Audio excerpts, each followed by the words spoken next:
ఈరోజు జగనన్న ఇంత చక్కటి పరిపాలన అందివ్వడమే కాకుండా 2,38,000 కోట్ల రూపాయల్ని అత్యంత పారదర్శకంగా ఎటువంటి అవినీతి లేకుండా ప్రజలకు అందిస్తూ ఉన్న పరిస్థితి మనం చూసాం. అలాగే తీసుకుంటే 98.5% హామీల్ని నెరవేర్చారు. ఆ రోజు చంద్రబాబు నాయుడు గారు మీరందరూ చూశారు. మేనిఫెస్టోని వెబ్సైట్ లోంచే తీసేశారు. ఎందుకు? మేనిఫెస్టోలో కనీసం 10% అంశాలను కూడా అతను నెరవేర్చలేదు. రైతులకి రైతు రుణమాఫీ చేస్తానని మోసం చేశాడు. అలాగే మహిళలకి డ్వాక్రా రుణమాఫీ చేస్తానని మోసం చేశాడు. కానీ జగనన్న క్రెడిబిలిటీకి కేర్ ఆఫ్ అడ్రస్ గా ఈ రోజు నిలవడం జరిగింది. గతంలో 13 సంవత్సరాల క్రితం మన గౌరవ ముఖ్యమంత్రి గారైన జగన్మోహన్ రెడ్డి గారు ఈ వైఎస్ఆర్ కాంగ్రెస్ పార్టీ ప్రకటన ఎక్కడ చేశారు? మన ప్రాంతంలో, దీనికి దగ్గరలో ఉన్న ప్రాంతంలో, ఈ భూమి మీద, ఈ గడ్డ మీద వైఎస్ఆర్ కాంగ్రెస్ పార్టీ పేరు ప్రకటించడమే కాకుండా ఆ రోజు ఒక్క వ్యక్తిగా ఎమ్మెల్యేగా ప్రారంభమై ఈ రోజు 151 స్థానాలకి చేరి ముఖ్యమంత్రి అయ్యారు, ప్రభంజనం సృష్టించారంటే ఎంత సత్తా ఉన్న నాయకుడో మీరు అర్థం చేసుకోవచ్చు. ఈ ఘన విజయంలో ఖచ్చితంగా బీసీ, ఎస్సీ, ఎస్టీ మైనారిటీల పాత్ర గణనీయంగా ఉంది అని తెలియజేస్తూ ఉన్నాను. ఆ రోజు ఎంతో నమ్మకంగా 2019లో మన వర్గాలన్నీ కూడా జగనానికి ఓటేస్తే అతను నమ్మకాన్ని నిలబెట్టుకొని వాళ్ళకి ఈరోజు ఒక సుపరిపాలన అందిస్తూ ఉన్న పరిస్థితి. చంద్రబాబు నాయుడు గారిని తీసుకుంటే బీసీ, ఎస్సీ, ఎస్టీ మైనారిటీలకి ఎన్నో అవమానాలు చేశారు. ఇప్పుడు గొప్పలు చెప్తూ ఉన్నారు చంద్రబాబు నాయుడు గారు. కానీ తన గత 5 ఏళ్ల పాలన తీసుకుంటే బీసీల కోసం కేవలం 30,000 కోట్లు ఖర్చు పెడితే జగనన్న కేవలం 4.5 ఏళ్లలో ఎంత ఖర్చు పెట్టారు? 1,12,000 కోట్ల రూపాయలు ఖర్చు పెట్టారు.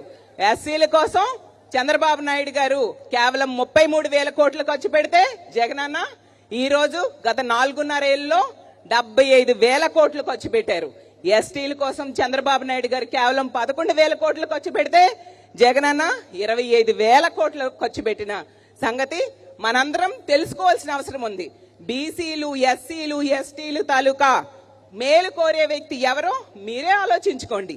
మీరంతా ఎవరికి మద్దతు ఇస్తారో మీరే ఆలోచించుకోండి.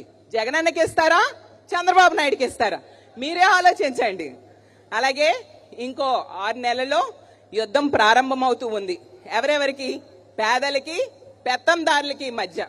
పేదల తరపున మన ముఖ్యమంత్రి గారైన జగనన్న పోరాటం చేస్తూ ఉన్నారు. పెత్తందారుల తరపున చంద్రబాబు నాయుడు గారు పోరాటం చేస్తూ ఉన్నారు, పెత్తందారులకు అండగా నిలబడి.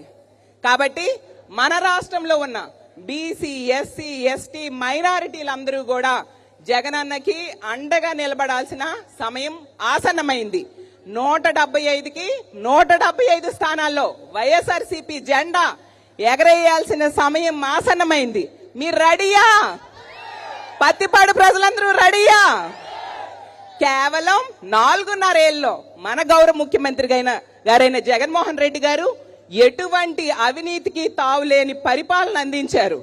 కేవలం 4.5 సంవత్సరాలలో ఇంత గొప్ప పరిపాలన అందించడమే కాకుండా కేవలం 4.5 ఏళ్లలో 2 లక్షల శాశ్వత ఉద్యోగాలు ఇవ్వడమే కాకుండా 4 లక్షల కాంట్రాక్ట్ ఉద్యోగాలు, 13 లక్షల ప్రైవేటు ఉద్యోగాలు ఇచ్చిన ముఖ్యమంత్రి ఎవరైనా ఉన్నారా ఈ రాష్ట్రంలో? కేవలం 4.5 ఏళ్లలో అవినీతి రహిత పరిపాలన చేసిన ముఖ్యమంత్రి ఎవరైనా ఉన్నారా ఈ రాష్ట్రంలో? కేవలం 4.5 ఏళ్లలో విద్య కోసం 70,000 కోట్లు ఖర్చు పెట్టిన ముఖ్యమంత్రి ఎవరైనా ఉన్నారా? అలాగే కేవలం 4.5 ఏళ్లలో వైద్యం కోసం 50,000 కోట్లు ఖర్చు పెట్టడమే కాకుండా ప్రతి ఇంటికి కూడా వైద్యాన్ని అందించిన ముఖ్యమంత్రి ఎవరైనా ఉన్నారా? కేవలం 4.5 ఏళ్లలో ప్రతిపక్షాలన్నీ కూడా తుడుచుకు పెట్టేట్టుగా అంత గొప్ప పరిపాలన అందించిన ముఖ్యమంత్రి ఎవరైనా ఉన్నారా? చెప్పండి. One and only Jaganmohan Reddy గారని తెలియజేస్తూ ఉన్నాను. కాబట్టి మీ అందరికీ ఒక్క మాటలో చెప్పాలి అంటే మనం గ్రామాల్లో చూస్తాం, హనుమంతుడి గుడి లేని గ్రామం ఉండదు. అలాగే జగనన్న పథకాల వలన లబ్ధి పొందని కుటుంబం ఉండదు అని తెలియజేసుకుంటూ ఉన్నాను. అలాగే ఈరోజు మనం చూస్తూ ఉన్నాం, నిప్పు నాయుడు, పప్పు నాయుడు, అద్దెకి తీసుకొచ్చిన అప్పునాయుడు ఎవరు? నిప్పు పప్పు అప్పునాయుడు ఎవరు మీకు తెలుసు కదా. మొన్నటి వరకు జైల్లో ఉన్న చంద్రబాబు నాయుడు గారు, అలాగే ఉత్తపుత్రుడు దత్తపుత్రుడు వాళ్ళు చెప్తూ ఉన్నారు జగనన్నని ఓడిస్తారట. ఒక చోట పోటీ చేసి ఓడిపోయిన వ్యక్తి ఒకరు, 2 చోట్ల పోటీ చేసి 2 చోట్ల కూడా ఓడిపోయిన వ్యక్తి ఇంకొక వ్యక్తి అయితే, పోటీ చేసిన ప్రతిసారి కూడా ఓటమి ఎరుగిన వ్యక్తి మన జగన్మోహన్ రెడ్డి గారు. అలాంటి వ్యక్తిని వాళ్ళు ఓడిస్తారంట. ఈ రాష్ట్రంలో మనలాంటి బీసీ ఎస్సీ ఎస్టీ మైనారిటీలు ఉన్నంత వరకు కూడా జగనన్నని ఓడించే దమ్ము ఎవరికైనా ఉందా అని నేను ప్రశ్నిస్తూ ఉన్నాను. ఈ రాష్ట్రంలో వైఎస్ఆర్ గారి భక్తులు ఉన్నంత వరకు జగనన్నను ఓడించే దమ్ము ఎవరికైనా ఉందా అని నేను ప్రశ్నిస్తూ ఉన్నాను. ఈ రాష్ట్రంలో జగనన్న కోసం ప్రాణమిచ్చే మనలాంటి జగనన్న సైనికులు ఉన్నంత వరకు ఎవరైనా జగనన్నను ఓడించే దమ్ముందా అని మిమ్మల్ని ప్రశ్నిస్తూ ఉన్నాను. 2024 Jagananna once more, TDP no more, Janasena పరార్. ఈ రాష్ట్రంలో జగనన్న ఆధ్వర్యంలో ఒత్తి విక్టరీయే కాదు, జగనన్న ఆధ్వర్యంలో చరిత్ర సృష్టించబోతున్నాం. చరిత్ర సృష్టించాలన్నా, చరిత్రని తిరగరాయాలన్నా అది ఒక్క జగన్మోహన్ రెడ్డి గారికే సాధ్యమవుతుందని తెలియజేస్తూ ఉన్నాను. ఇంకా చివరిగా ఒక మాట చెప్పి ముగిస్తాను. మొన్న చంద్రబాబు నాయుడు గారు జైలు నుంచి బయటకు వచ్చారు కదా, అప్పుడు తెలుగుదేశం పార్టీ నాయకులు గొప్పగా చెప్తూ ఉన్నారు, యుద్ధం మొదలైపోయింది, యుద్ధం మొదలైపోయింది. అయ్యా తెలుగుదేశం పార్టీ నాయకులు మీకు చెప్తున్నాం, కొత్తగా మొదలవడం కాదు, జగనన్న ఎప్పుడే యుద్ధం ప్రారంభించారు. అవునా కాదా? ఈ రాష్ట్రంలో యుద్ధం ప్రారంభించాలన్నా, విజయం సాధించి ఆ యుద్ధాన్ని ముగించాలన్నా ఒకరి వల్లనే సాధ్యమవుతుంది. అది గౌరవ ముఖ్యమంత్రి గారైనా జగన్మోహన్ రెడ్డి గారి వలన. పులితో సెల్ఫీ దిగడానికి ప్రయత్నించవచ్చు, కానీ పులితో పెట్టుకుంటే ఏమవుతుందో చూశారు కదా, 2019లో చూశారు. అలాగే తీసుకుంటే మనం చూసాం, సింహంతో వేట జగనన్నతో ఆట అంత ఈజీ కాదని తెలుగుదేశం పార్టీ జనసేన పార్టీ నాయకులకు తెలియజేస్తూ ఉన్నాను.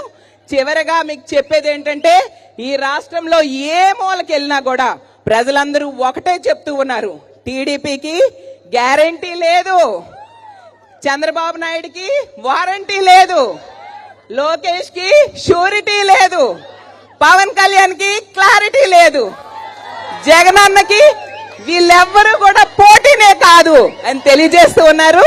పత్తిపాటి నియోజకవర్గ ప్రజలందరికీ కూడా చివరిగా చెప్పేది ఏంటంటే, 2024 జగనన్న వన్స్ మోర్ అనే నినాదంతో ప్రజల్లోకి వెళ్ళాలి. మన ఎమ్మెల్యే గారిని మళ్ళీ గెలిపించుకోవాలి.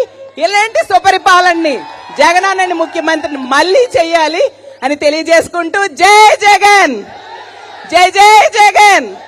ఈ అవకాశం ఇచ్చిన పెద్దలకు ఎమ్మెల్యే గారికి ధన్యవాదాలు తెలియజేసుకుంటూ సెలవు తీసుకుంటున్నా. జై హింద్. Please subscribe .news.